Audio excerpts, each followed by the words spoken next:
Good afternoon, class. Today we are going to look at the second assignment in the course, complex numbers. Since this is a new semester, let's make sure y'all know how to access the Pearson MyLab course. You click your Canvas course, and for some reason I never use assignments, the assignments tab there. I could click it. And it shows, if you're wondering, what are we doing? It shows everything there, okay? Only the first four are assigned at this point, but we'll be assigning more, probably opening up more this weekend for people that want to work ahead. But what I do to access the homework, I say access Pearson. Which is totally unnecessary if you already have the assignments opened up there, but still, go ahead. But I prefer it like this. And then open MyLab and Mastering. And then I click on Assignments. And this shows the ones that have already been, that are open. We did the last one. We did assignment number 1 the last time. Let's see what we made on it. Oh yeah, we made 100. Remember, we did every one of the problems. Hey, now, why don't you click right here? Pearson has a grade book.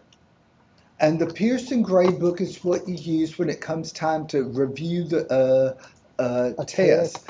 So, pretend this were a test that you had taken and you wanted to see what did you miss, what did you get wrong. You would click the test, and then it would say, click a Pearson grade book, click review, and it would show you what you missed wrong. You could click the problem and show you what you wrote as the wrong answer and what the right answer should have been.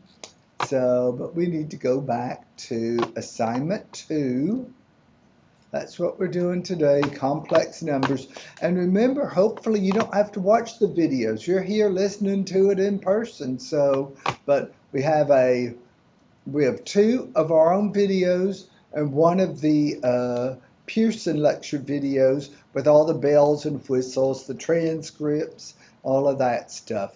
But even if you don't need to watch these, you still have to click them to get that little green check. So January 2024. January 2024 again. Oh, wow. And this is back to January 2023. Oh. I just liked that semester, so I like to use the videos. I like that class. Oh, well, I love last semester. You mean last fall? Last spring. You're right. Yeah. Last spring, yeah. We got to take some of those videos and put them in. And there's Elaine Martin Gay. Now look at the grade. Look at the that. Current score. I've answered 3 out of 18 problems, so I could do nothing else and have a 16 2/3.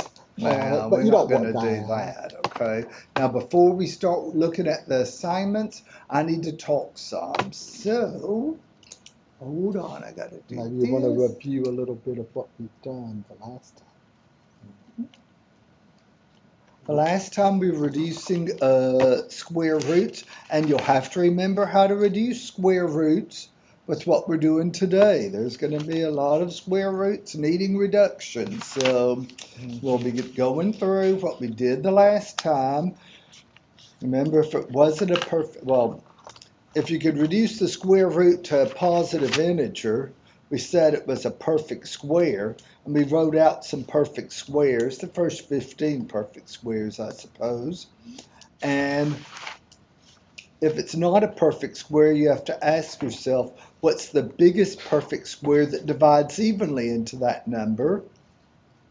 And then rewrite it as an integer times whatever's left under that radical can't be divisible by a perfect square except for 1. Like 15 is divisible by 5 and 3, but those numbers aren't perfect squares. So it's fine to have a 15 under there. 6 is divisible by 1, 2, 3, and 6, but well, with the exception of 1, they're not perfect squares. The number underneath the radical cannot have a perfect square divisor. Now, wait, Tim, show him this one. Remind him of that. The way you did it correctly here. We used the largest perfect square of 36, and the square root of 36 gave us 6. And down here, the square root, we can think of 72 as 9 times 8. But the problem is that 8 is still divisible by a perfect square. What perfect square would divide evenly into 8? 4 divides in evenly. That's why you can't use a 9 times 8. You need a 36. Okay, let's see. Complex numbers. Remember we said something like this symbol was the positive or principal square root, and we said that the square root of 25 is equal to 5 because if you take 5 and square it, that gives you 25. Now, suppose we had something, the last time all we saw were non-negative numbers under that square root. Suppose we had something like the square root of negative 25. The square root of negative 25.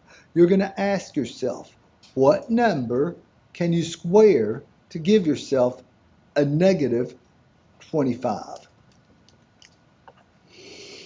What number times itself? It's going to give you a negative 25. Well, it's not positive 5. What's the common wrong answer? Well, it can't. We know it's not positive 5 because 5 times 5 is a positive 25, not a negative. The common wrong answer is a negative 5. But there's a problem there. If you take negative times negative, negative 5 times negative 5, is that giving you a negative 25? No. No. That equals a positive 25. So put an X right. I'm going to get rid of that instead. So I claim that there's no real number that you can use as the value of the square root of negative 25. We're going to say that's not a real number because a real number is either positive or negative. It doesn't matter if your number is positive or negative. When you square it, what sort of a number are you going to get back? It's going to write positive or negative right here where the cursor is. Whether it's positive or negative, when you square it, what sort of an answer do you expect to get? Positive. Positive. The square root of a negative, the square root of any negative number is not a real number. Oh, and by the way, we should make a note. A real number is any number that can be labeled on a number line. So is, say, negative 3 a real number? Yes, it's 3 units to the left. Here's a number line, negative 3, 1, 2, 3, right there. Move that calculator. So any number, what about 1/2? Is 1/2 a real number? What would 1/2 be on this number line? There's 0, there's 1. So right there's 1/2.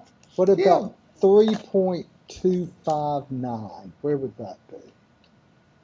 Okay, 2, 3, so somewhere over here to the right of 3. So fractions and negative numbers by themselves, yeah, they're real numbers, okay? But the square root of a negative is not a real number because regardless of whether you have a positive or negative number, when you square it, you get a positive result. So what we're going to do is define a whole new set of numbers. We're going to first of all denote the square root of negative 1 using a lowercase letter I. I stands for imaginary. Oh, Tim, you put the little hook there. I know. Did so good Yeah, I put a little hook here to indicate that the square root is over there, okay?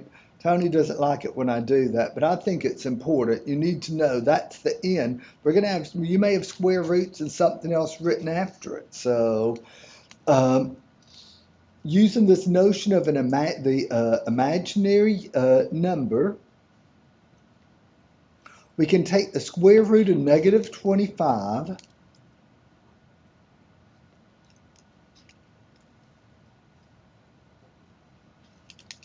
the square root of negative 25.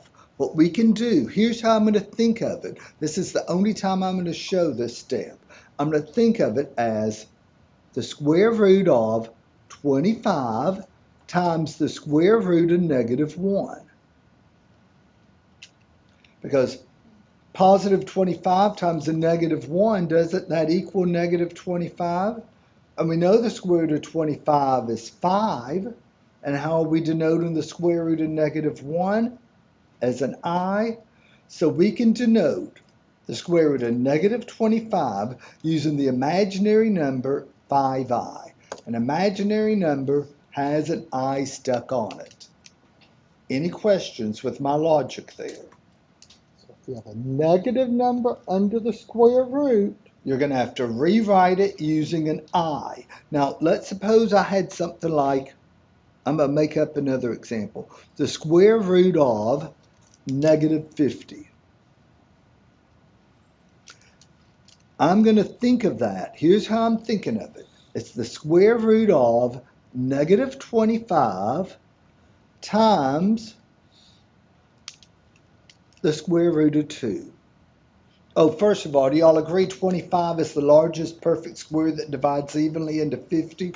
50 isn't a perfect square, but 25 divides evenly into it.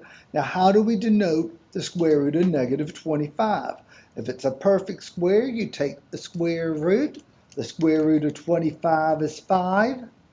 Since it's negative, you stick an I on it, and you keep the square root of 2 attached. So what I'm going to do, we could have simplified the square root of 50 the last time. Some of y'all may have had that as one of your homework problems. Not negative 50, the square root of positive 50. We may have been simplifying the square root of 50 the last time. The only thing that's different here now, you still reduce it. 25 times 2, the square root of 25 is 5. But the more to all of this, if you have a negative under the square root, you're going to have to stick on an I. And that I cannot be under the radical. To make sure that I can tell that the I is not under the square root, you'll notice how I wrote it first in front of that radical. But multiplication is commutative. My math lab would accept 5 square roots of 2, but the I cannot be under that radical. I'll put that little hook there, to indicate that the I is not under the radical. You type the I under the radical, you're going to get the answer wrong. If I have an I stuck with a radical and an imaginary number, you'll notice I'll be putting the I in front of the square root, so it's clear that the I is not under the radical. And with that in mind, let's go to number 1. That's standard form. That's how you'll see it written in algebra textbooks. Okay, so this is number 1. Oh, I forgot to mention this, but one semester I remember the student telling me he couldn't do any of the homework. And there was something wrong. And I was like, oh, well, let's look and see. And he said, my problems are completely different from yours. By that he meant they were different numbers. Y'all realize you don't just type in the same answers we get. Y'all's problems are different. They're very similar to what we have. Occasionally you may get the exact same problem as the one I did up here, okay? But not always and not usually. But the square root of negative 9, if you followed switch over to my paper. Oh, I was going to see if they could just call out the answer, but no, you're right. I'm going to have them call out the answer, okay? So with the square root of negative 9. Does anyone want to say? Does anyone want to just tell me what the answer is? Negative 3? No, not negative 3. That negative means you're going to pick up. You're right about the 3. You're right about the 3. Look at the square root of negative 25. You take the square root of 25, which was 5, and then you stuck on the I. The square root of 9 is 3, and then we stick on the 3. Stick on the I for 3i as our final answer. Right, the I. Okay, go ahead. red. Go and ahead. blue there. 3. And you'll notice they have an I here. They don't usually show that. And so if they don't have an I hot button, just use the lowercase I. Don't hit a space. Don't use a capital letter or anything.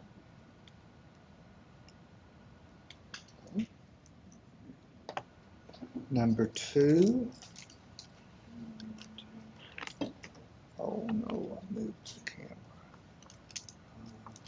Number 2. The square root of negative 75.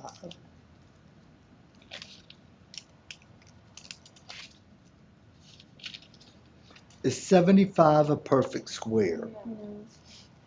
No? What's the largest perfect square that divides evenly into 75? Here's my list of perfect squares. What did you say? 25. It's just a coincidence I made up that 25. I started off using 25. I didn't realize that number 2 was going to involve a 25. So here's how I'm thinking of it. I'm going to think of it as the square root of negative 25 times the square root of 3. The square root of 25 we said was 5. And since it's negative, we're going to stick on what? An I. And what else have we got left there? The square root of 3. For 5i square roots of 3. Are y'all following that red? The Yes. red negative became the red I. To get a negative out from under a square root, you stick on an I. So 5. So that's the only new stuff today so far. So I type in 5i square root of 3. 5. I'm just hitting the lowercase I on the keyboard, but you can sure use that one if you want. I remember back when they didn't have that little I hot They don't have button. it on all of them. I don't really think it's necessary. Just type the I from the keyboard. Okay. If you see a square root with a negative number under it, the first thing you have to do is rewrite it using I. There may be other stuff in the problem. For example, number 3. Let's look at this. Number 3. It's a fraction. We have negative 3 plus the square root of negative 27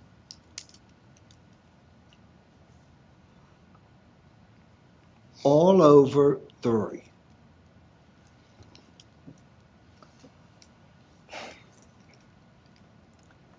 If you see a square root of a negative number, the first thing you must do is rewrite it using a lowercase letter I. Let's look at that square root of negative 27. Is 27 a perfect square? No. What's the largest perfect square that divides evenly into 27?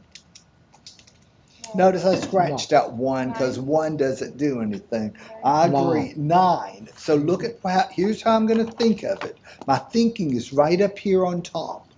That's a square root of a negative 9 times the square root of 3.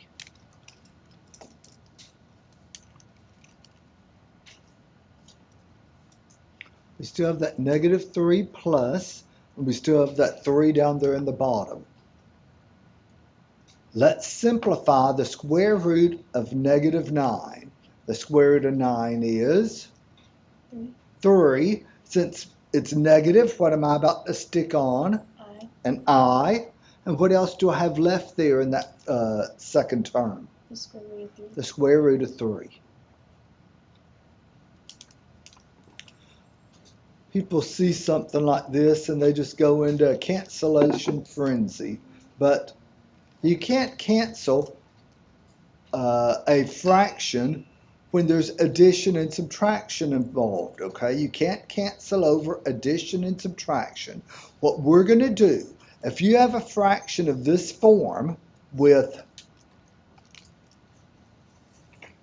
an I on top and a sum or difference, what I'm going to do, there are two general approaches. The one that's the most consistent, I think, with what the my lab would do is split it up. Okay, you take the -3 and put it over 3. So you have a -3 over 3 plus The plus you're about to this write. plus right here is the plus I'm writing right there. Let's see. Okay, that plus is the plus I just put here in green. And then the second fraction, it's a 3i square roots of 3 all over 3.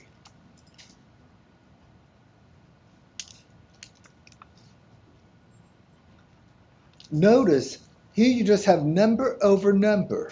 Number over number. There's no something plus something or something minus something on top. By splitting those fractions up, you have two individual fractions that can be reduced. Okay, I'll get us started. -3 divided by +3 gives me a -1. That green plus is the plus I'm writing there. You can only subtract over multiplication and division. Realize that numbers, You can only cancel over multiplication and division. 3 times I times the square root of 3 all over 3. What can we cancel in this fraction here? The 3i and the 3. Not the, the I is going to stay. So we'll cancel the 3 divided by 3 just gives me 1i times the square root of 3. Oh, I said 1i, but you don't show that coefficient of 1. It's just a -1 plus I square roots of 3 for my final answer. If you have a negative number appearing under a square root, you're going to have to rewrite that using an I before you do anything else. And then if you have a fraction with an I on top and just an integer on the bottom, you split up. You say, well, suppose we had an I on the bottom also. We'll see what to do. That'll be the last stuff we're doing today. If you have an I on top and an I on bottom, you're going to go through and rewrite it so you don't have an I on the bottom.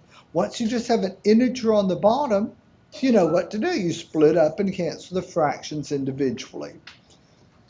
Let's look at number 4. Let me type that in before we get logged out. -1, was it plus or minus? Plus. Plus. I. Notice, you see there's no I there, hot button.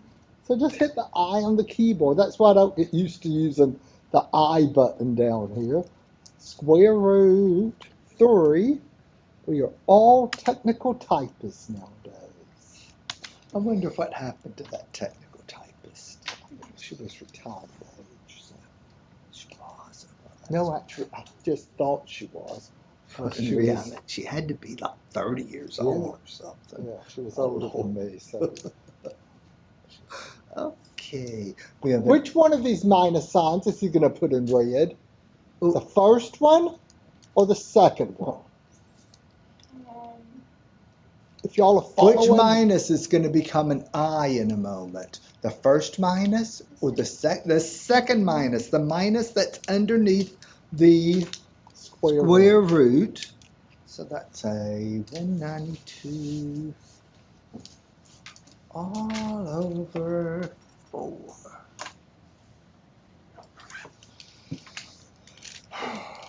Okay. 8 minus the square root of a -192 all over 4. I see that I have a square root of a negative, and so the first thing I have to do is reduce the square root of a negative. I'm going to have to rewrite that using an I. Is 192 a perfect square? What do y'all think? Is 192? Oh, let me Sure turn not back in to my my list. Here's my list. Okay. Is 192 a perfect square? No. And no, I'm not sure what the largest perfect square is that divides evenly into 192, but I know 192 is even. If you're not sure, try taking 192 and dividing it by 2. 96. Maybe you'll get a perfect square. Maybe not. Let's see. 192 divided by 2. No, 96 isn't a perfect square. 64? Try 192 divided by 64. Perfect. Okay, so, okay, good. I'm going to think of this then. I have that little space right there because I have to rewrite the square root of negative 192. I'm going to think of that as the square root of negative 64 times the square root of 3. 64 times 3 gives 192. So we still have that 8 minus, we still have that 4. How am I going to rewrite that first square root, the square root of negative 64? 8, and we're going to stick on an I. That red negative means we're going to need an I in the term. What am I going to do with that square root of 3? Just write it there, just square root of 3 it. There it is. Do not start canceling. You can't cancel as long as your fraction contains an addition or a subtraction. What you can do is you can split up, just like we did up here. 8 over 4 minus, we have an 8i square root of 3. Well, what's 8 divided by 4? 8 divided by 4 reduces to 2. Minus, what can cancel here? 4.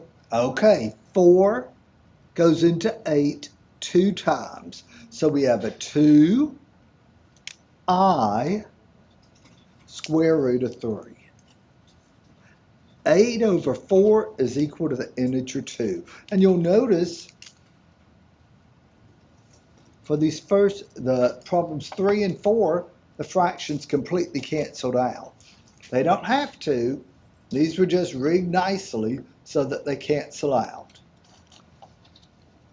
What we have now, we have an imaginary number. Look at the answers to problems 3 and 4. We have an imaginary number. We have the I, and we have something, an integer, well, a real number. It doesn't have to be an integer. It could have been a fraction, but it's a real number plus or minus an imaginary number. The name of this section is complex numbers. Well, what's a complex number? That's what you're looking at right here. A complex number is the sum or difference of a real number plus or minus an imaginary number. And the algebra involving those i's are very similar to the algebra involving variables. Okay, that I is acting like a letter. There's no I there, so you can't combine those 2's and 2's. They're not like terms. Likewise here, you have a letter, and then this term doesn't have a letter. They're not like terms. A complex number is a real number, something without an I, plus or minus something with an I. The thing that doesn't have an I is called the real part of the complex number.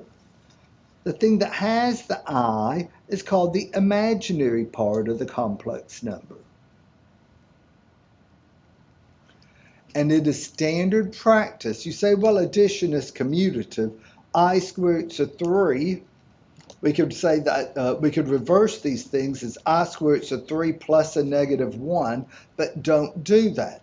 For a complex number, it is standard practice to put the thing that doesn't have an I first, and then the thing that has the I. Just like my car works just fine on the left side of the road. Why did I go, when I'm going home, why don't I just move over to the left side, those left side lanes? It's standard practice. In this country, we drive on the right side. So why do we put the thing without an I first? It's standard practice in mathematics to put the thing without the I first. Even though addition is commutative, we generally put the I term after the real part. Wait, I'm going to type in that answer before. Okay, so I said, hey, look, I even have a minus here. I'll just use the keyboard. When did they do that? 2, I don't know. I don't remember that. 2 minus 2 I square root of 3. root of Any 3. questions? You over there in the peanut gallery? The peanut gallery, can y'all hear me? I don't know. Yes. Is the microphone working? Is the microphone working? Now it's working. Now it's It working. wasn't. I can't It stand hasn't here. been working. Well, lift it up higher. No, that doesn't. Then I have to do this. Oh. So hopefully it works. Maybe you should just It's stand working. there It's holding good. it now. But I have to keep bending down like that, and that's sort of uncomfortable. Let's do another one. Those of you in that peanut galley, if you have a question, don't raise your hands. I won't see it. Just yell out, okay? We're very informal here, in case you haven't noticed. Okay, number 5. Oh, you've already moved on. So there it is. We have a negative 8 plus, we have a 24 and a square root of, what is that, a negative 20?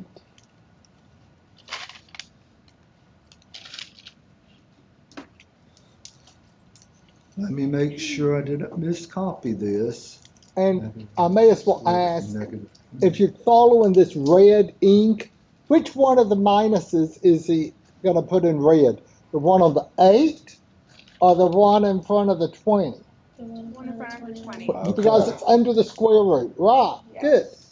And that red minus is eventually going to be replaced with what? A red An I. Good, Okay. good, good. Is 20 a perfect square? Um, No. What's the largest perfect square that divides evenly into 20? 4. 4. I think 16 doesn't go in evenly. You'd have a remainder of 4 in that event. So what you're going to do is you're going to think of it as, okay, that's a negative 4 times the square root of 5. Here's how I'm thinking of it. I'm writing those thoughts, what I'm thinking, I'm writing it right above the square root of negative 20. So I have a fraction bar, I have a negative 8 plus, I have a 24. How will I express the square root of negative 4? 4i. Not 4. Not 4, be careful. Square root of 4 The is... square root of 4 is 2. So you put a 2. The square root of 4 is 2. Since it's negative, we stick on our I. And what else do we have left? Square root of 5. The square root of 5. Now we're ready to do what? Put into a fraction. Okay, we're going to split it up into separate fractions. Negative 8 over 24 The last time plus, someone had a really, really good Casio calculator that we wanted to show. And I don't remember who it was. Who had a really good Casio calculator that Devin in the math lab told him to buy? Is that it? is that it? What is it, a Casio FX300 or what? Oh, it is? Oh, yes, it was yours. Who was showing it to me the last You were the time? one You showing it, Okay. okay. I'm here looking over here. I can get you over there. Okay. Okay, and now the people, let me finish this problem, Tony. So, splitting this up, I'm just going to write that as the square root of 5 there. So, I don't think the denominator is going to completely cancel out. Negative 8 over 24. -3. Okay, you can cancel an 8 above and below. 8 divided by 8 is 1. And 24 divided by 8 is 3. For that negative 1/3 Let's see how we reduce that. plus 8 and 24 are both divisible by 8. 8 divided by 8 is 1. 24 divided by 8 is 3. So we had the fraction negative 1/3. What can we cancel here? This works out nicely. We're still stuck with a fraction though. I couldn't hear you. The 2 and the 20. Okay. 2 divided by 2 is 1. 24 divided by 2 is 12. So we have the fraction I square roots of 5 on top with 12 on the bottom.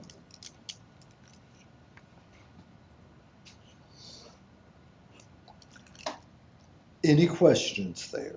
Sometimes the fractions won't all cancel out. Oh, the 12. 2 over 24. 2 over 24. You have that fraction. What does that reduce to? 2 and 24 are both divisible by 2. So I said divided by 2, divided by 2. 2 divided by 2 is 1. 24 divided by 2 is 12. That's where the 12 came from. I didn't put the 1 because you don't show coefficients of 1. But the 12 came about because we were able to cancel a factor of 2 above and below. Any other questions there? How did you do the 8 over 24? It's just the fraction 8 over 24. Splitting it up. I took, here. I said 8 and 24 are both divisible by 8. So I divided by 8, divide by 8. Negative 8 divided by 8 is negative 1. 24 divided by 8 is 3 to give me the negative 1/3. And to get to that point, you separate it. Put the little separation marks. Split it up marks. There, you're splitting it up, and there. The negative 8 went over 24. The 2i squared roots of 5 went over 24. Well, punch in that answer. Oh yeah, look at how this is going to be a little technical to punch it in. First thing I'll do is, I guess I could hit the negative, but I think I'm going to do fraction and put the negative up there so that it's easier to see than right in front of the bar. If you wanted to type negative and then fraction, that's fine. Be careful. You do not want the plus in the denominator. That is not what you want. Go erase that plus. You have to either click with your mouse. What I do is I just tab. Or not tab, right arrow. I hit a right arrow. Notice it's no longer flashing in the denominator. Now you type the plus from your key. What did you do? What did I do? Type the plus from your, well, get it back flashing. Oh, I must have hit enter when I was trying to hit plus. Oh, okay. Plus. And now we need another fraction bar. And on top we have the I square roots of 5. And on the bottom we have 12.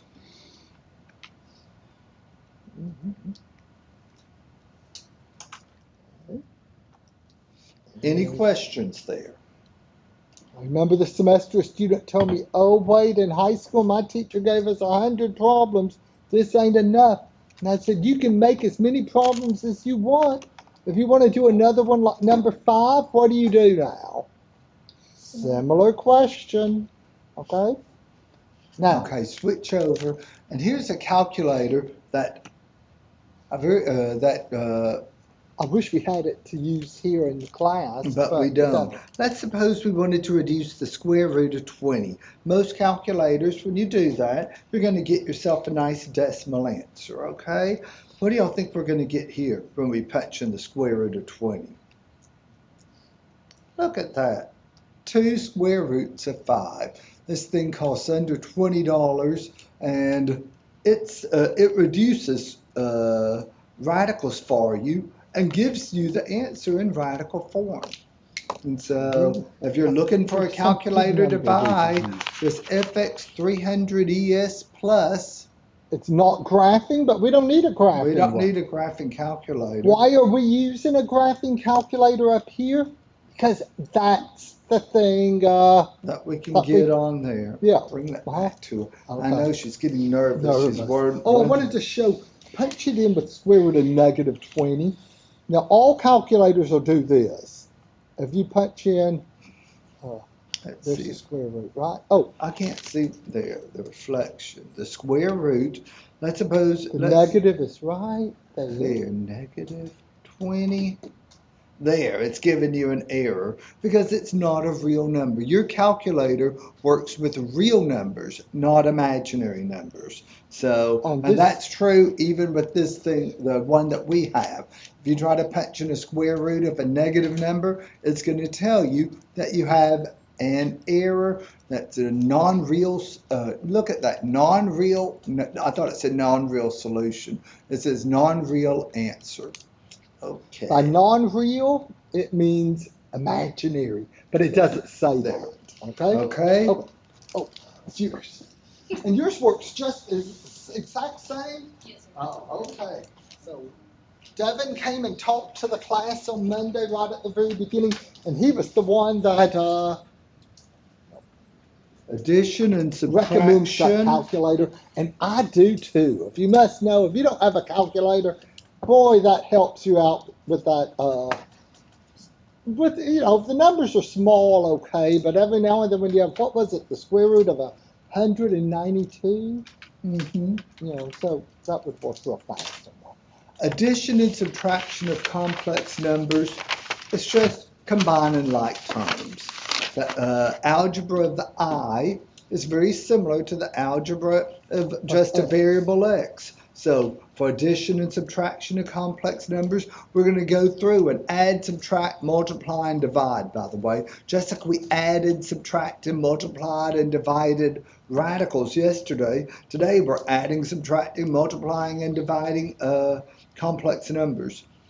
I guess it wasn't yesterday. It was the last class we worked with square roots. To add and subtract complex numbers, it is just combining like terms. And I know y'all have all combined like terms in your previous math classes. So why don't we look at number 6 and we'll review combining like terms as we look at this problem number 6. We have the complex number. We have the complex number negative 2 plus 3i plus the complex number 6 plus 2i.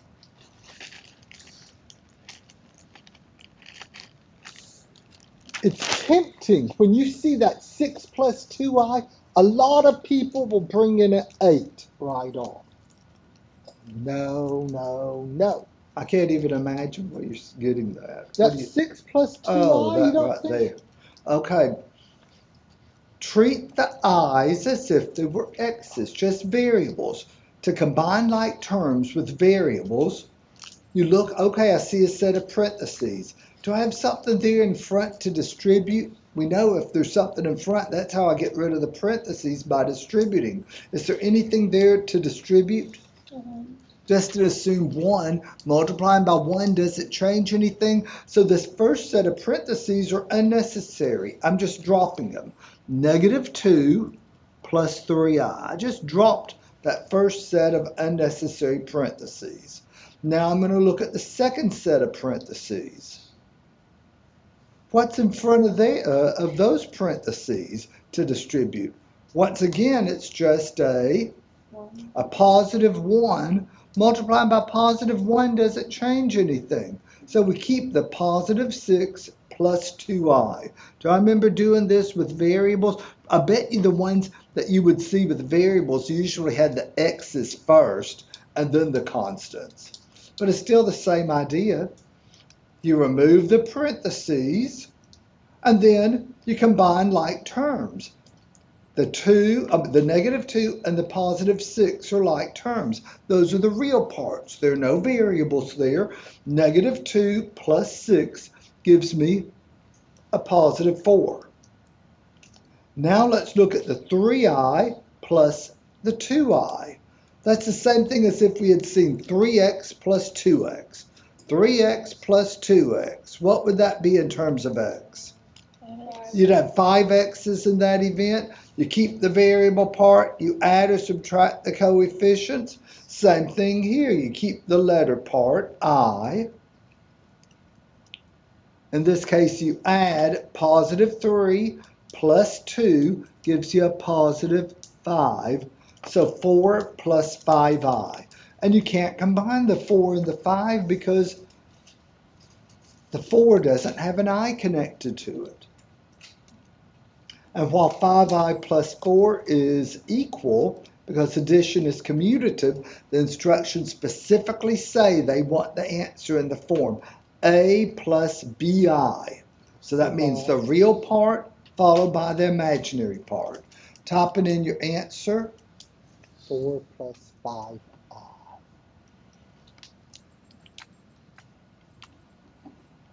And again, it might be tempting to write 9i, but don't.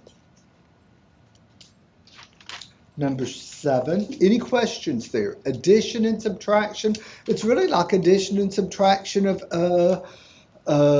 square roots the last time. Remember we said they had to have the same radical term, the same square root and the same number under, and then you just carried it over. 3 square roots of 7 plus 2 square roots of 7 would be 5 square roots of 7.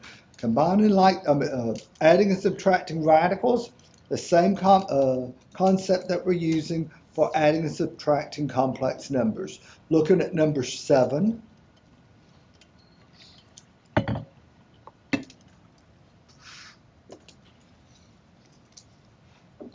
Oh, okay, so there's 3 complex numbers here.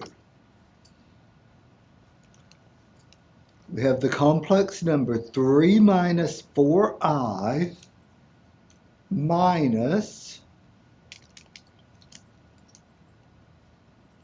the complex number 5 plus 2i and that's another minus the complex number negative 3 plus I.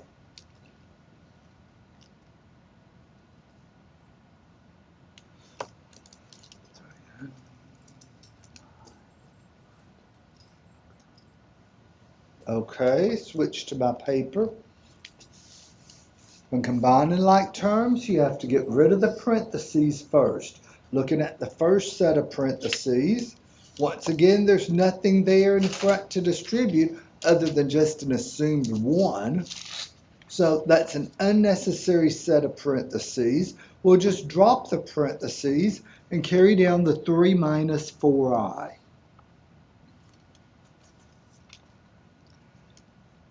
Now we'll look at the second set of parentheses.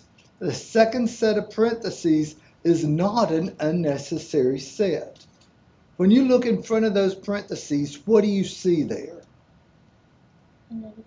That's like a negative 1 being multiplied by 5 plus 2i.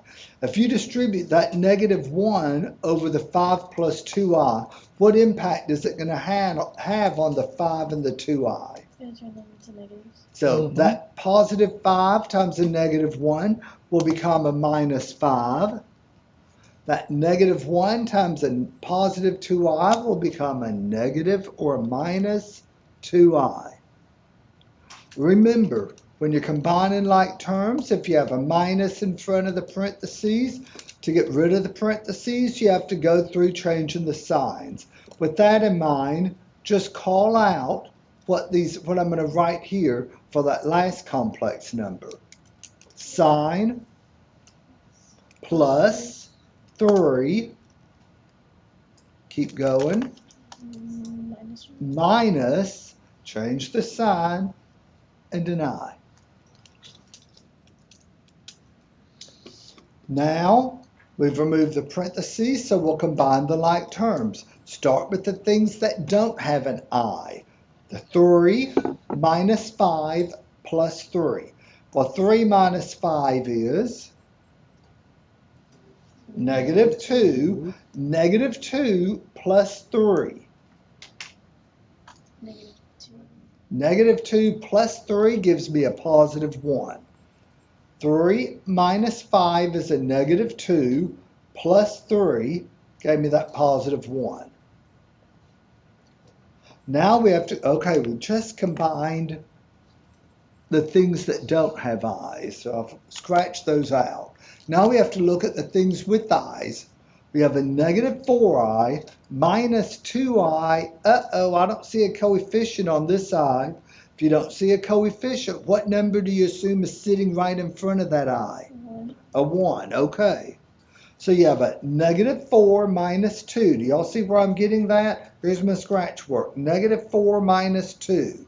What does that give us? A negative 6, but we still have what? That minus 1. What's negative 6 minus 1? What's that going to give me? Negative 7. Negative 7. So we're going to have a minus 7, and what do I have to stick on? Okay. The I, correct.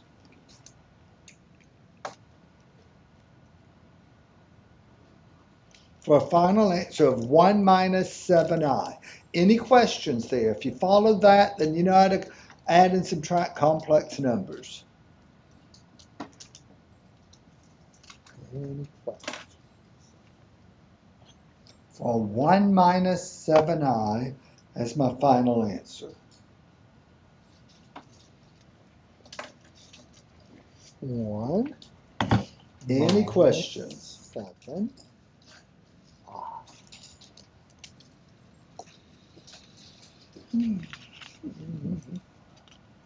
Now multiplication. Oh, you might talk a little. Yes. Oh, well, Multiplication here, of complex. I just wanted to see it. Here's an example. Okay, but I need to talk about multiplication first.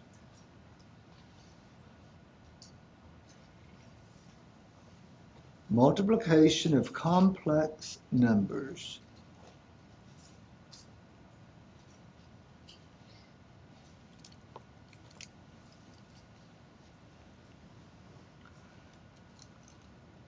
Addition and subtraction of complex numbers is just plain old algebraic addition and subtraction. Multiplication of complex numbers is pretty much just multiplication of algebraic expressions as you know how to do that. There's one wrinkle though. Remember we said that I was equal to the square root of negative 1. That's how we began this lesson today. show it to me. No. I think you got yeah. Let's see, where'd I write it? Oh, I think I wrote it the other way around there. Equality is reflexive. The square root of negative 1 is equal to I. It's the same thing as saying I equals the square root of negative 1. So I just reversed the sides. The last time we discussed the impact of squaring a quantity, in particular a square root. Let's see, where are my notes the last I'm time? thinking back to the olden days when it was a chalkboard and you didn't just have everything. You couldn't point. Oh, the last time, do you remember that rule? Y'all remember this? We said that if you had a square root and you squared it, what did that square do to the square root? It just made the thing disappear. That square, it was like it was canceling out that square root, leaving you just the thing that was underneath the radical. Do y'all remember doing that the last time? And we said it would be important, so we know that I is the same thing as the square root of -1. Let's square both sides. If we square both sides, on the left side we have I squared equals, what have we got on the right hand side? What is this right side going to reduce to? Just the -1. The square undoes the effect of the square root, leaving you just the radicand -1. And this is extremely important. You can have an I in your answer. There's nothing wrong with an I in your answer, but you can never have anything higher than just an I to the first power. You can't have powers of I in your answer. Say you had an I to the 5th. No, that's not acceptable, because you can start breaking down. As soon as you get a factor of I squared, you can replace it with the real number -1. That's an imaginary number times itself, leaving us with a real number. And you say, well, why is that important? You'll see. Let's look at number 7, is it? 8. Number 8. The instructions say multiply. We have the complex number 8 plus 2i in parentheses times the complex number 9 minus 4i. We have 2 terms times 2 terms. If those i's were just arbitrary letters like an x, they don't denote the square root of -1. If it was just an arbitrary letter like an x, we know how to multiply 2 terms times 2 terms. There's a little multiplication process. You have to take every term in the first set of parentheses. Remember, terms are separated by pluses and minuses, and multiply it by every term in the second set of parentheses. We give that little process a nickname. Who knows that nickname? 4-letter word. Starts with F. Foil. Foil, that's right. If those i's were x's and you were having to multiply, you have 2 terms times 2 terms, you'd have to FOIL. A first, outer, inner, last. That's what we're going to do here. First, you take 8 times 9, that's a 72. Outer, you take 8 times a -4i, that's like an 8 times a -4x. 8 times -4 is a -32, and you stick on the I. What am I going to multiply now? I did the first and the outer. 2 and 9, the inner. Okay, so the inner terms will say 2i times 9. Is that going to be positive or negative? Positive. Positive 18i. And then last, let's see, I'll say 2i times a -4i. -8. Okay, positive 2 times -4. I agree it's giving me a -8, but this is something new. I times I, earlier we were multiplying I by a number, but we haven't multiplied I by itself. I times I, that's equal to I squared. Okay, I'm going to write it out as, I'm writing it out as I squared in this step here, but you're right. As soon as you pick up an I squared, you need to remember that that's the same thing as the number -1. So follow my logic here. Here's my thought process. We have a -8 times I squared is a -1. What's -8 times -1? This last term is about to become what? +8. A +8. That minus I squared has just disappeared, leaving us with the +8. That's the wrinkle that we have here in this multiplication process. You FOIL it out like normal, but when you pick up an I square, that's going to -1. So basically the effect it's going to have is it's just going to, you'll drop the I square, change the sign in front of the coefficient. Any questions on how I change that -8 I squared to a +8? Only do that for I squared. I times I. If you're multiplying like, where was it? -4i times 8, you don't get an I squared. That doesn't become a -1. Likewise, the 2i times the 9, you don't have an I times I, so no I squared. Combine the real part, the real parts, 72 plus 8. And things that don't have i's, what's that going to give me? 72 plus 8. 80. 80. You know, I have this awful feeling y'all are thinking about that long weekend that's coming up, okay? Come on, we have another 30 or so minutes to go, so don't start thinking of the weekend yet. Then we have combined the I terms. You have a -32i plus an 18i. -14. Okay, -14. -13 plus 18 gives me a -14, and you keep the I. It is not an I square. You are not multiplying I times I. It's an I plus I, so they're like terms. You carry down that I want to call it a variable. You carry down that imaginary unit I. It is not an I square. When you're adding and subtracting i's, you keep the I and you add or subtract the coefficients. That's what we were doing right here. When you're adding the i's, 3i plus 2i, that didn't become a 5i square. It just became a 5i.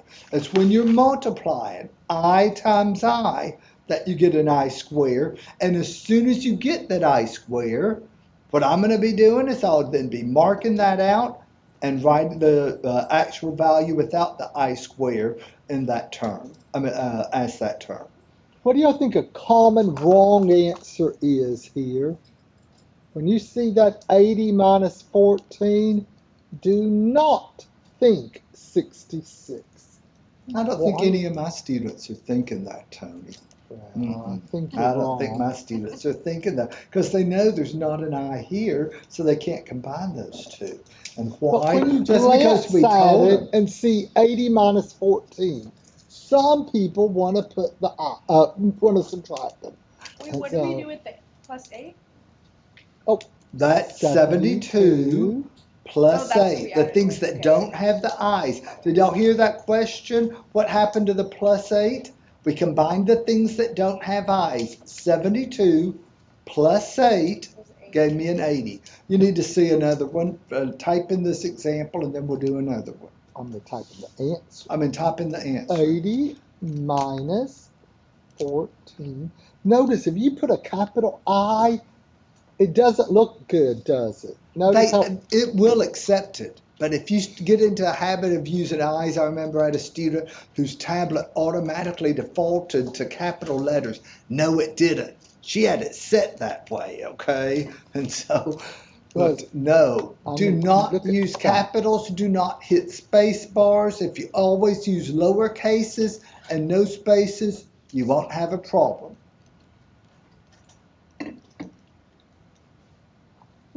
Oh, number 9. Oh, look at this. -3 plus 7i. So we just showed y'all how to FOIL.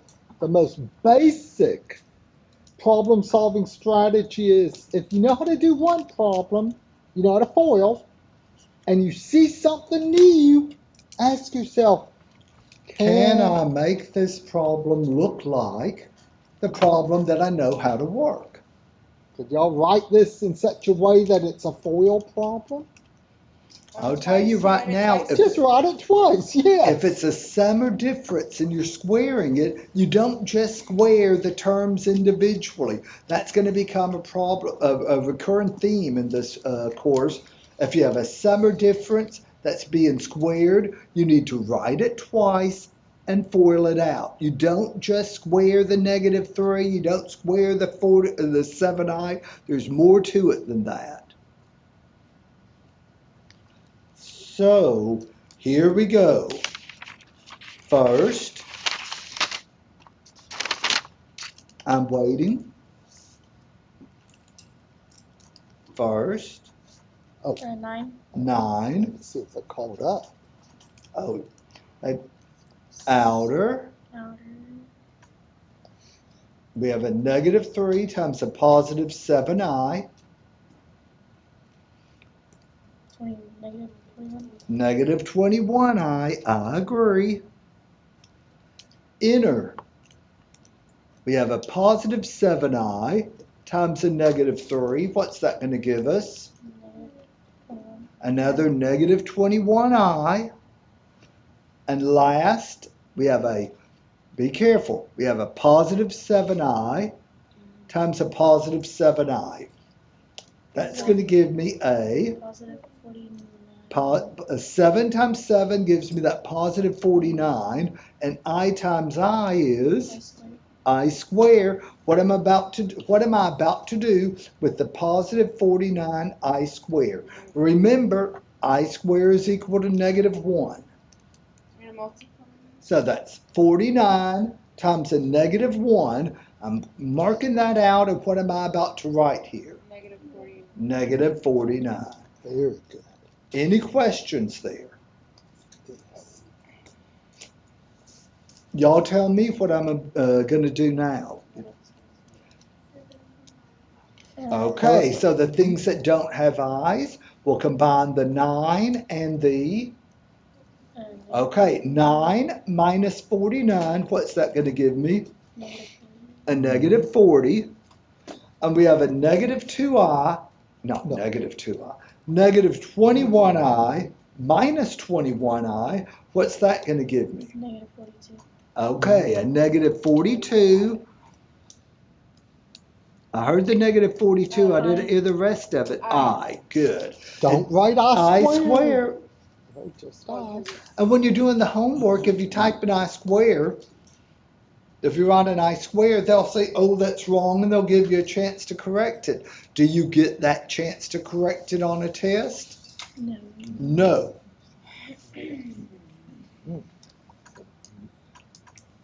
-40. Any questions there? -40 minus, what was it? 42? 42i. -40 minus. See, if you do that, it just, it looks like 421, does it? Lowercase I. There you go. Now, switch back. A common mistake, switch back over here. People, -21i minus 21i. Some people want to cancel them out. If those 21 i's were going to cancel, what would have to be true about the signs? One would have to be positive and one has to be negative. One would have, Perfect. okay, You do if that? you'd had a -21i plus 21i, then they would have canceled out. But -21 minus 21, you're $21 in debt, and you just went and spent 21 more dollars. You're now $42 in debt.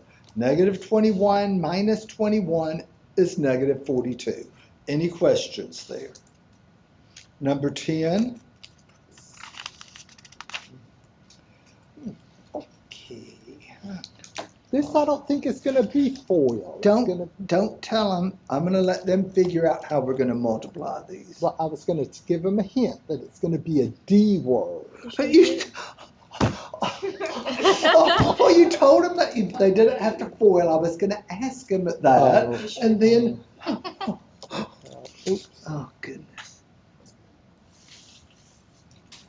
Sometimes you just got to throw your hands up in the air and say, you gave it away.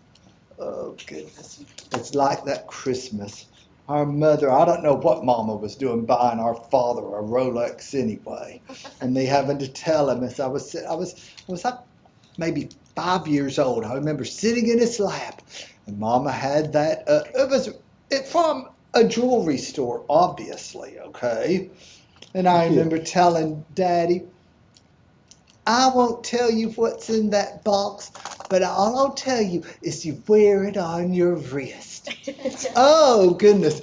Our mother was mad. I would have gotten a spanking, except Daddy didn't let Mama give me a Daddy said no, he didn't need a watch. And but he got it. no, I think that Mama brought that one back. Oh, she did? Okay, all I remember is you're the one now cutting to the punchline and stuff. So we've already said it's not 2 terms times 2 terms. Those were just x's, negative 3x times a binomial, what would you do to get rid of the parentheses? And Tony's already told y'all, or distribute, so we're going to distribute negative 3i times negative 6. That gives me a Positive 18. positive 18, and don't forget the I. I. Now, take the negative 3i times a positive 7i. What's 21. that going to give us? 21. Sine. I square. So negative 3 times a positive 7 is a negative 21, and I times I agree, is an I square. What am I about to do with that negative 21 I square? Multiplied by negative 1. Which is going to change negative 21 times a negative 1. What's this about to become? Positive A 21. positive 21. But they want the answer in the form a plus or minus bi. They want the thing without the I first. I think if you type 18i plus 21 in, I think they're going to count it wrong. They want the 21i first. It says in the form A plus BI. Oh, What are you I doing? was trying to show so I can see the instructions. Okay. So we have the 21, and then what sign's there in front of that 18i? I don't see a sign, so we assume it is. Negative. No, if you don't see a sign, you always assume it's positive 18i. Tony, see if they take that 18i plus 20. You know, don't see, because just because they take it there, maybe on the test they won't. So depends on who the programmer was. So for the problem. So Let's see. always put the thing without the I before the I term. 21 Plus 18i.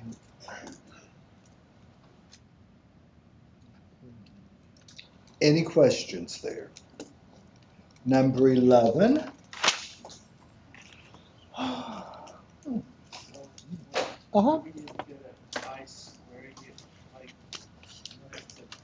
Okay, wait a minute. Say it louder.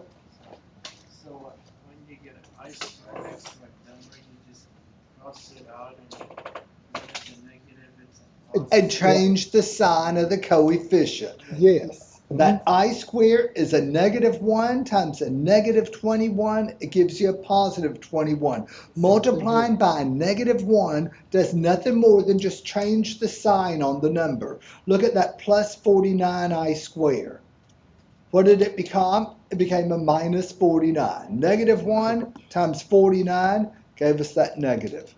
Mm-hmm. So what you were saying is right. Yes, when you get that I squared, it changes that number in front, and you're rid of the I squared. I didn't understand the one on number 8, and now I do. Oh, let's see. Now, Oh, right there, here. here I was trying to show you have an I squared. So you have a negative 8 times a negative 1. That gave us a positive 8. And it's from right here, this circled or green star rule. I squared is equal to the real number negative 1. Number 11. Oh, number 11. Let's see number 11. Negative 7 plus 8i times, is that a 6 minus? No, 5 minus 6i.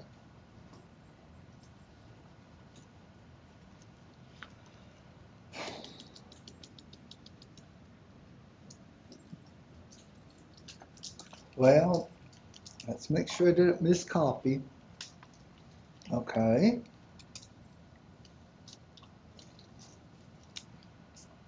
What are we going to have to do on this one? 40. Foil. Here it's back to 2 terms times 2 terms, so we're back foiling. When it's just a monomial times 2 terms, one term times 2, that's when you're distributing. But here, 2 terms times 2 terms, you foil first.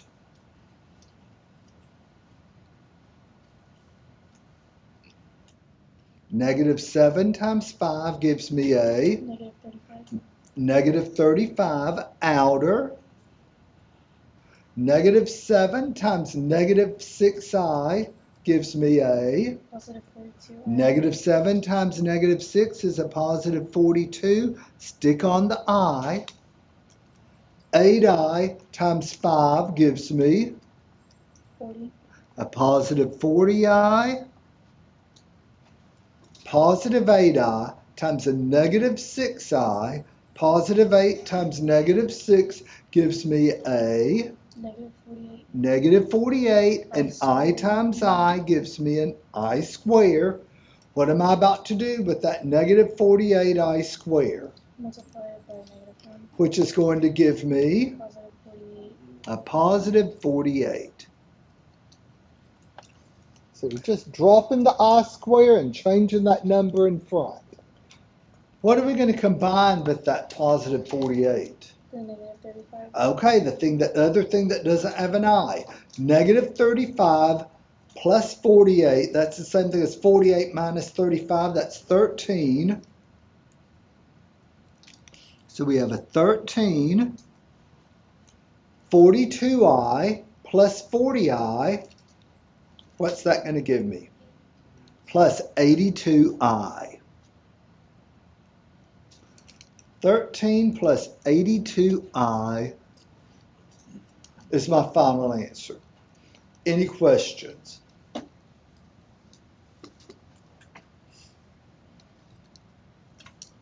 Okay.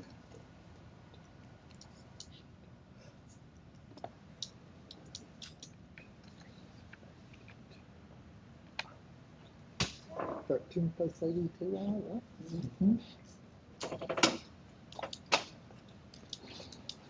Okay, I think there's one more. number 12.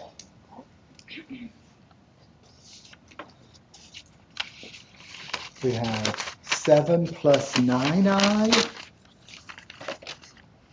times 7 minus 9i.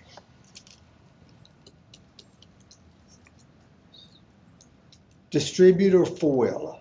Foil. Foil, 2 terms times 2 terms, I agree. So here goes. Oh, wait, let me show you one. Oh, yeah. First, these pens are leaking unless this paper's extra thin. First, 7 times 7 is Positive 49. positive 49. Outer, positive 7 times a negative 9i. Negative 63i. Okay, 7 times a negative 9, I agree, with a negative 63i. Inner, 9i times 7, Positive 63. a positive 63i. And positive 9i times a negative 9i. Doesn't it Positive cancel? 9 times a negative 9 is a negative 81. And what else did you say I'd have here? I squared. I times I is I square. What do you think I'm going to do next? Multiply by -1. Which is going to give me, Positive 81. so that minus 81 times a negative 1, that's being marked out. It is becoming a positive 81. What will I do with that positive 81? Add it to the 49. Add it to the 49. 49 plus 81, is that 130? Yes. Let's, hey, look at that. What's about to happen to the eyes? We're going to get canceled. Look at that. Negative 63 plus 63. That's 0. We have successfully eliminated the i's. Is this the first answer that doesn't have an I in it today? I think it is. I think that's the first answer we've had today without an I. That's the first time that's happened. Well, how did that happen? How did we, let's see, what was special about this problem that all of the i's canceled out? The I square's gone, the I terms are gone. Why did that happen? It's because one of them is adding and one of them is subtracting. Okay, you have the same number parts. The only difference is that connecting sign there. This is like a difference of two squares when you're thinking in terms of factoring, where you have the same terms, but the sign in the middle is the opposite. Complex numbers like that are called conjugates. A plus bi and a minus bi are called conjugates.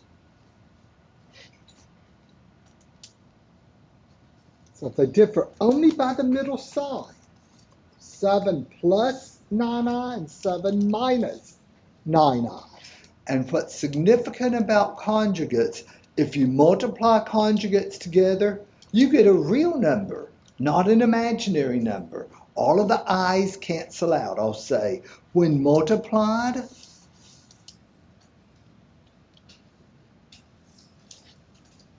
all of the i's disappear.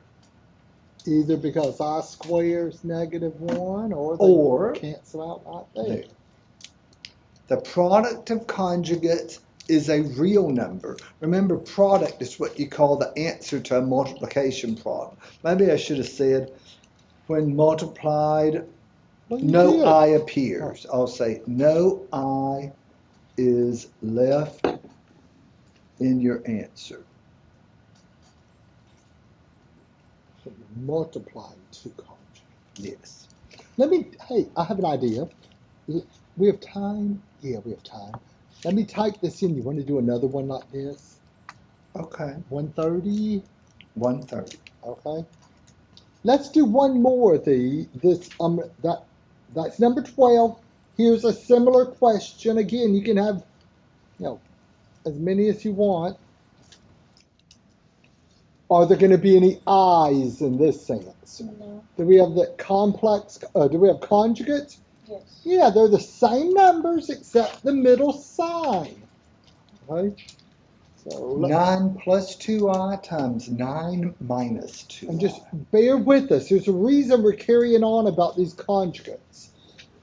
It's when you start going on and on, Yeah. Tony. That's Remember the time the student said, you seem to think this is that what you're, it was something else with logarithms, but she said, you seem to think that that's important, and I don't get why it's important. Okay. Okay. Once again, we'll FOIL out first. 81. 9 times 9 is 81. Outer.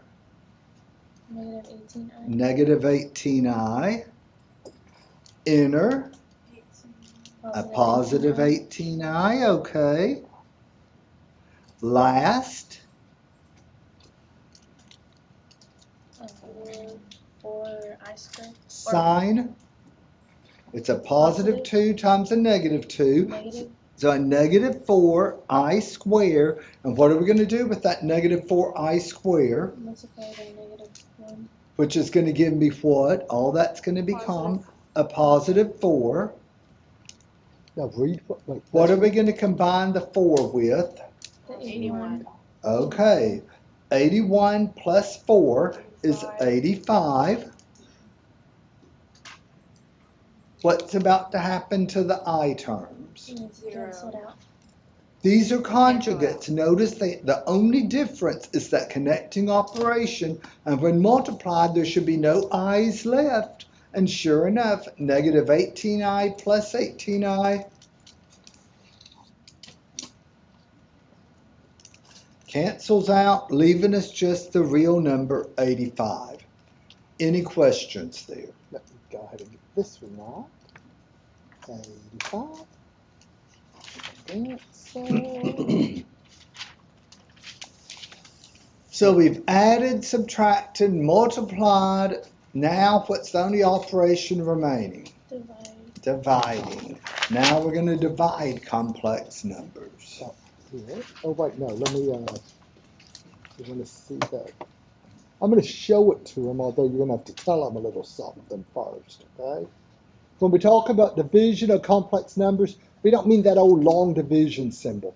It's just We're using a fraction bar to represent division. Notice on top you have the complex number 2 plus 8i, and it's being divided by the complex number 1 plus I. Well, I need to write some stuff first before we start doing this problem. To divide complex numbers, remember you can multiply above and below by anything you want to except 0 and not change the value of the fraction. So our goal is we want to get a problem that looks like numbers 3, 4, or 5. We want to get something, we can have an I on top, but the number on the bottom can't have an I. That's our goal, because if we don't have an I if we have an I on top and no I on the bottom, we know what to do. We split up and cancel the fractions individually. Y'all remember doing that? Okay, our goal here when dividing complex numbers is no I in the denominator.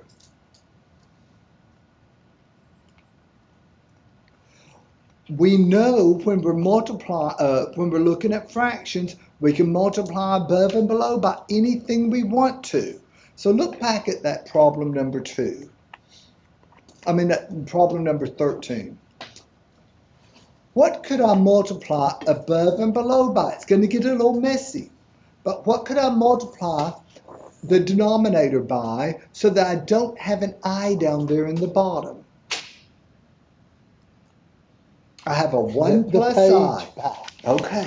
I have a 1 plus I, and I want to multiply it by something so that I don't have an I left. If I have a 1 plus I, here's my scratch work. I have a 1 plus I, and I want to multiply it by something so I get something with no I. What would it be? What should I multiply by?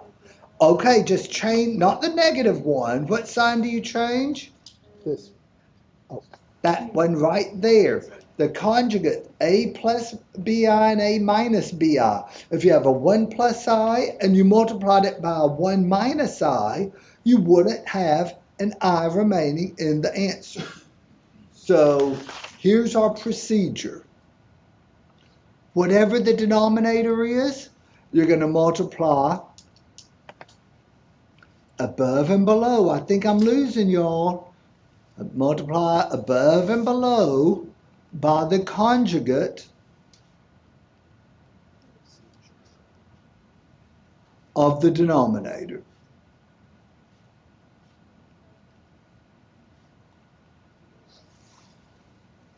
And once you've done that, once you've eliminated the I from the denominator, you have problems like 3, 4, and 5 where there's an I on top, but just an integer on the bottom, and you can split up. But the trick is to know that to divide complex numbers, you have to multiply above and below by the conjugate of the denominator. Let's put a little star there. Mm-hmm. So number 13. 2 plus 8i. We have 2 plus 8i being divided by 1 plus I. What's the conjugate of 1 plus I? 1 minus I. You just change that plus sign. So 1 minus I, 1 minus I. Division of complex numbers is repeat and multiplication. because we're going to have to multiply 2 plus 8i. What are we going to have to do to multiply 2 plus 8i by 1 minus I? Starts with F. Starts with an F. Maybe if I put it in parentheses, it'd look more familiar. What are we going to have to do to perform this multiplication? We have to FOIL it out. Here we go. FOIL the top and then FOIL the FOIL bottom. the top, FOIL the bottom. Let's start with the top.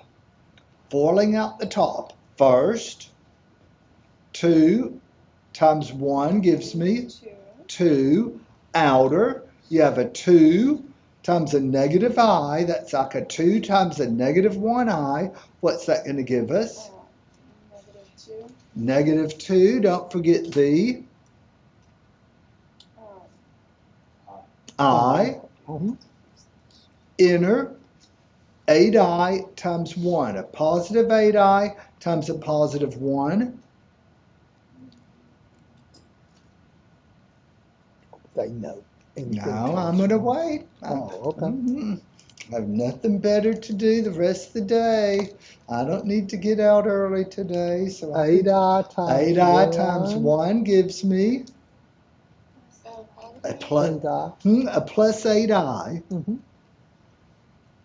8 times 1 gives me 8. Stick on the I. Watch out the last one. Oh, that's it. I'm not doing this. We just did 8i times 1 to get an 8i. 8i times a negative 1i. Positive 8 times negative 1 is going to give me negative 8. But I times I is going to become I square. What am I about to do with that minus 8i squared? Okay, so negative 8 times a negative 1. I'm just going to cross out that minus 8i squared and make it a positive 8. Now let's FOIL out the bottom. First, 1 times 1 is 1. Outer, positive 1 times a negative I is going to give me a negative 1i. I'll just write it as a negative I. Positive 1 times a negative I. Positive 1 times anything gives you anything. Positive 1 times a negative I gives us a negative I. What's positive 1 times? No. Now inner. Positive I times positive 1. What's that going to give me? No. Positive times positive is going to give me a positive 1i. I think the fact that there's no coefficient there is giving y'all the problem, just because it looks weird, but that's a 1 times 1, so 1, and then we stick on the I. What's the last thing? Last times last. What's that going to give me? Positive times negative is negative, but I times I is going to give me I square. Hey, what's this number right here in front of the I square? I don't see a coefficient. 1. That's a 1. So we have a minus 1i squared. What am I about to do to that minus 1i squared? I'm going to mark it out and write a positive 1. Oh, wow. This looks messy. Skip along. I'm going to.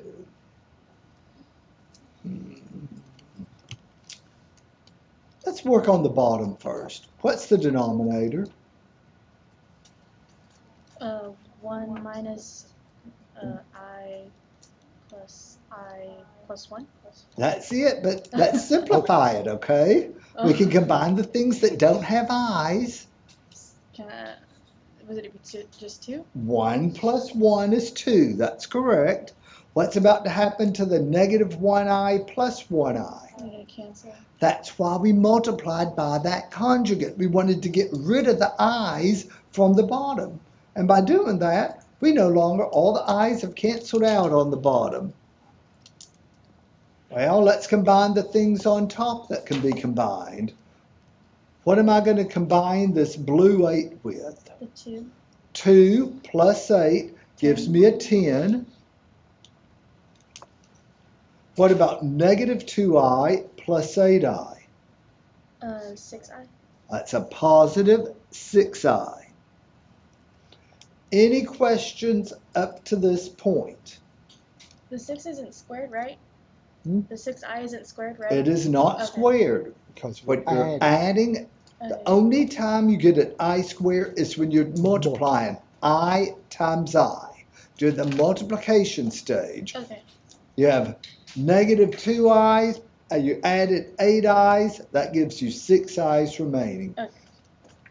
You went through all of that so that you wouldn't have an I down here. And once you don't have an I, then you do it like problems 3, 4, and 5.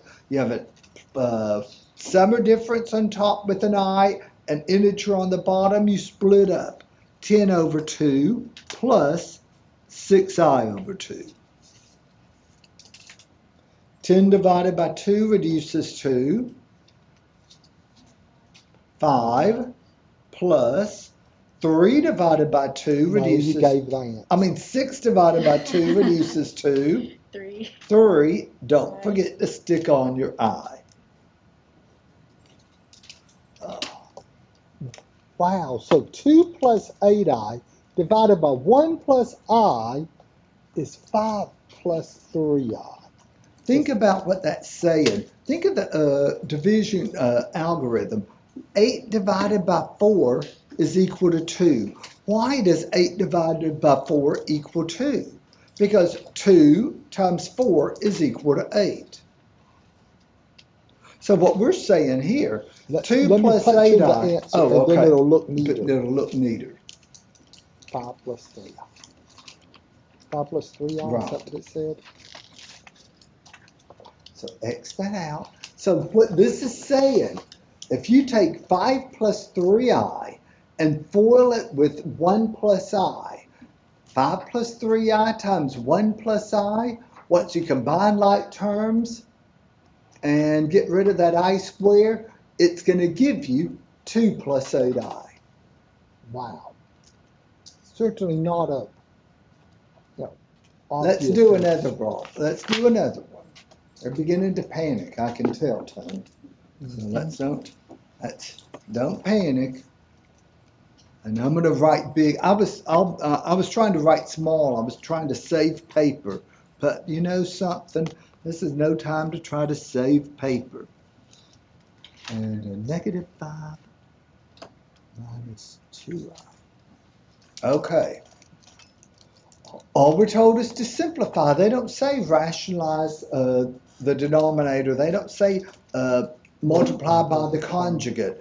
When you're dividing complex numbers, you have to know that you want to get rid of the I on the bottom so that you can split the things up. In order to get rid of that I on the bottom, what are we going to multiply above and below by?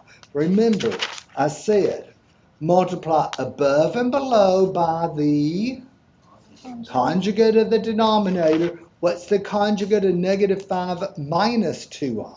Positive. Okay, a negative 5 plus 2i. You only change that middle sign. Not the first one. And then negative 5 plus 2i. We have to multiply above and below by that. And Foil the top. we're going to foil the top and foil the bottom. Let's foil the top out. There, we're going to foil the top out. Here we go. First, Negative 30. 6 times negative 5 is a negative 30. Outer, 6 times 2i, 12i. Inner, we have a positive 1i times a negative 5. Negative 5i. Negative 5i, I agree. Now be careful. Positive 1i times positive 2i. 2i squared. Okay, what's the sign going to be here that I'm about to write? A plus 2i squared. Any questions there on that multiplication? We still have something else to do up on top that we have to reduce, but any questions on the first, outer, inner, last part of the top? Okay, what do we still have to do up there on top? Multiply the negative. Okay, so let's see, what color will I use? I'll use pink. So that's a positive 2 times a negative 1. All of that's about to be replaced with -2. negative 2. Okay. Now let's multiply the denominators. If we do this correctly, what should disappear from the denominator? The I. So here we go. First, negative 5 times negative 5. Positive 25. Outer, negative 5 times a positive 2. Negative 10. I.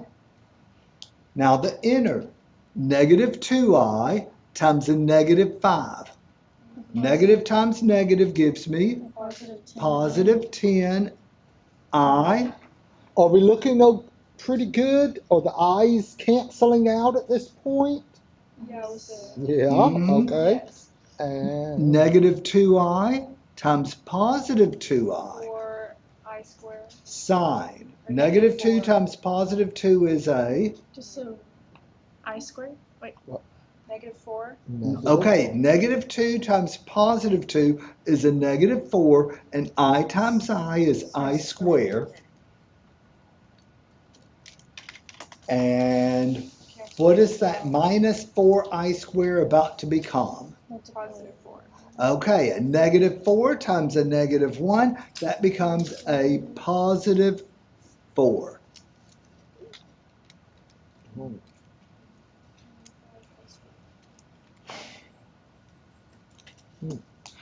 So, let's simplify on top. We have a negative 30. What am I going to combine with that negative 30? -2. Negative 30 minus 2 gives me a negative 32. What else can we combine on top? The positive I and the negative, or right, 12. The 12i minus 5i, that's going to give me a 7i. positive 7i, I agree. Now let's look on the bottom. What are we going to combine with this positive 4 here? The 25. 25 plus 4 is 29. And what have y'all already said happens with the 10i and the negative 10i? They're gone. So the whole purpose behind this conjugate stuff here is so that we don't have an I down here in the denominator. And once you have an I, no I in the denominator, what's our trick? If you have a summer difference with an I on top and just, okay, and an integer on the bottom, that's when you split them up. Negative 32 over 29 plus 7i over 29. 7i anything over gonna 29. cancel?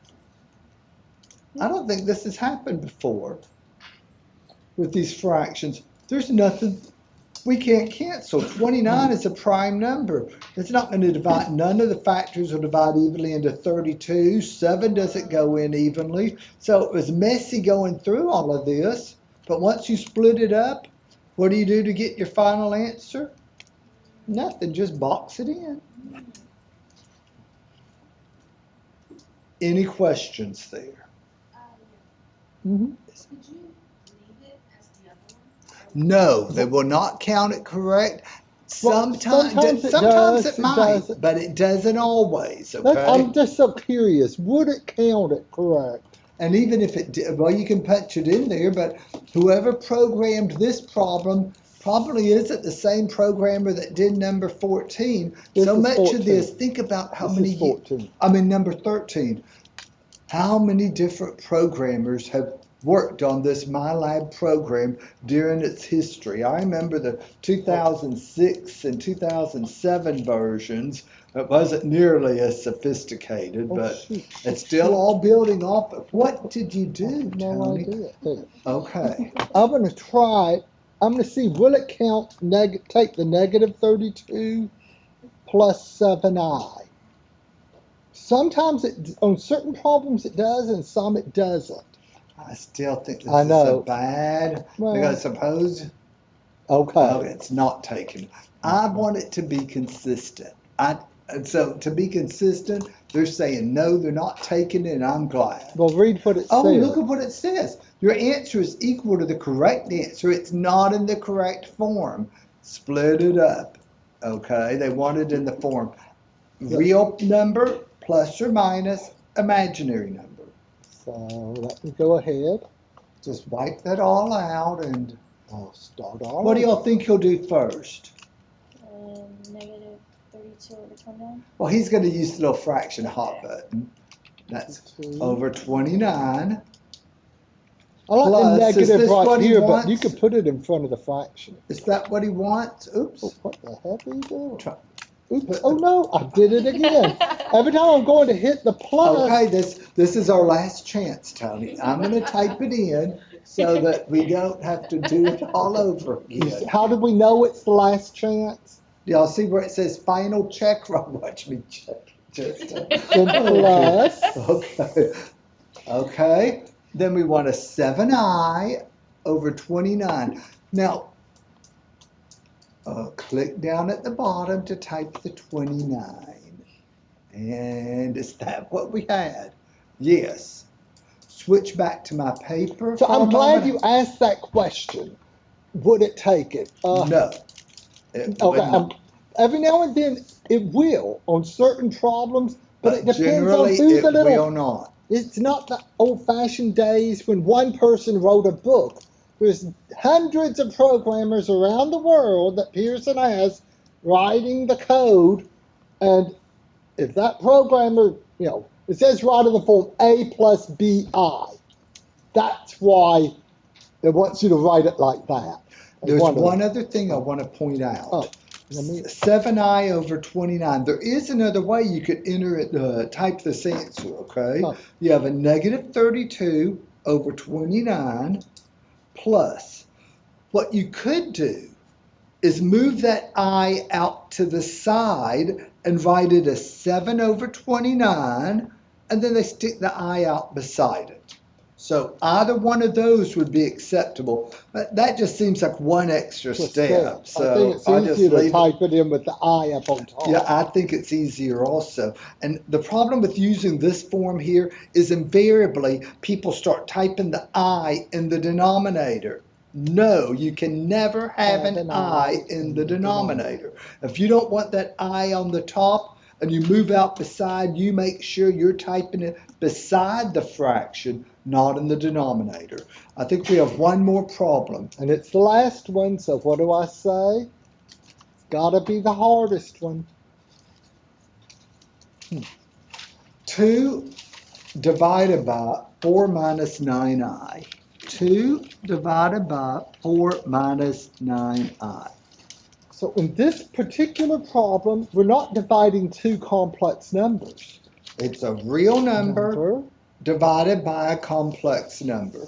You still follow the same routine. If there's an I on the bottom, you multiply above and below by the conjugate of that denominator.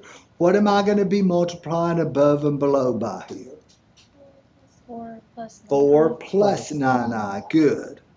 So change that middle sign in the bottom and multiply above and below by that.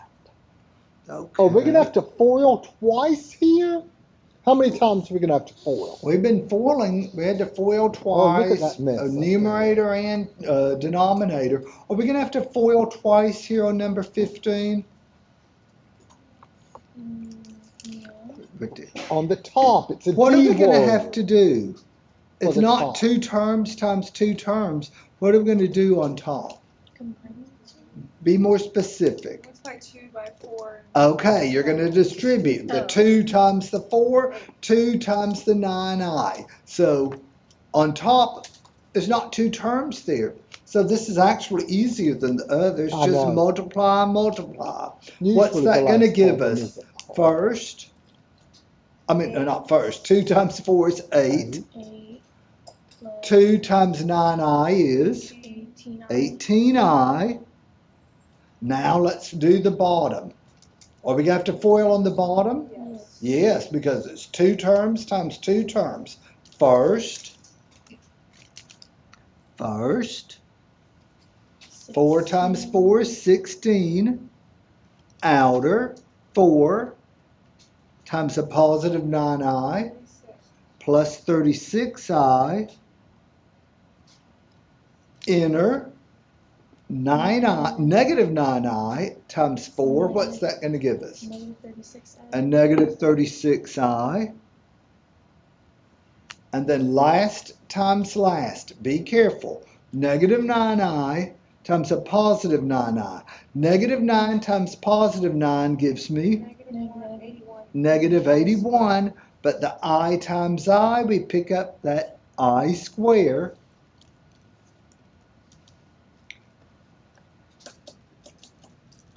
If you've been paying attention, you should be able to tell me, what am I about to do? Multiply the negative 81. Okay, negative 81 times a negative 1, that minus 81i squared becomes a positive 81.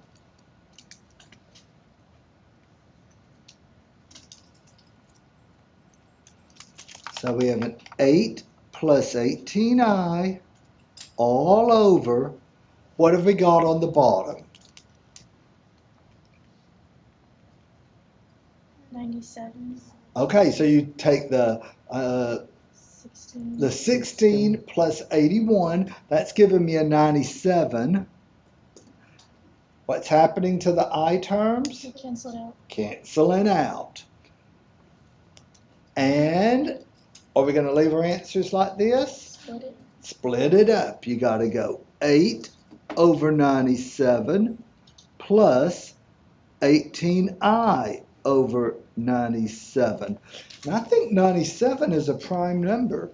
2 and 4 don't divide evenly into it, so I think we're just stuck with those fractions, 8 over 97 and 18i over 97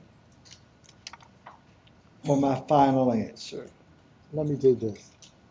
On this calculator, to reduce a fraction, 8 over 97, math, enter, it can't be reduced. If you have a fraction that can be reduced, like 562 over 1200, and you do that math, enter, it'll reduce it for you, okay? Okay, so let me try to type that in. Any questions on that?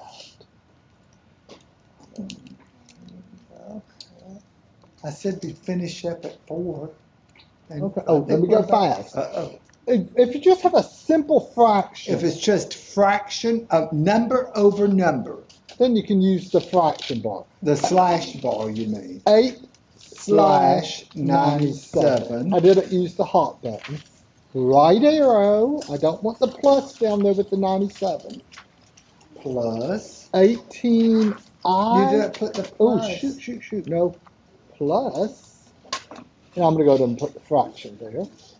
18i over 97.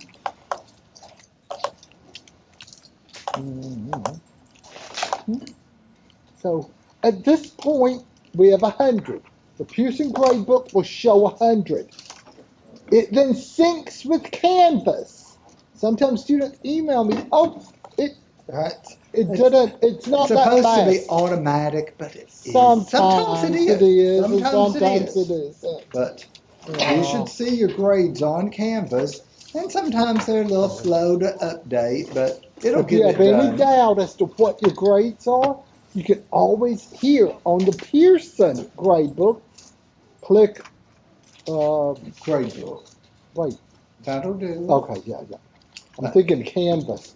Oh, you see, I made 100 on the first assignment and 100 on the second. So far, we're still working every problem in the assignment, but probably, well, I mean, it'll get to where we're not doing every problem. If the problems get longer, what have you, but Our next assignment, which we'll do on Wednesday, is a review of factoring. factoring. All right, Okay, now- any questions? We're about to stop this video. So. Oh, yeah. Uh-huh. Wow, why did it take us 14 minutes longer than usual? I don't know. I don't Oh. know. You showed. Oh, I guess we Canvas did at the every problem. beginning. Maybe we didn't do every problem. Oh, okay. Well, I'm going to hit stop. Any questions you want recorded? No?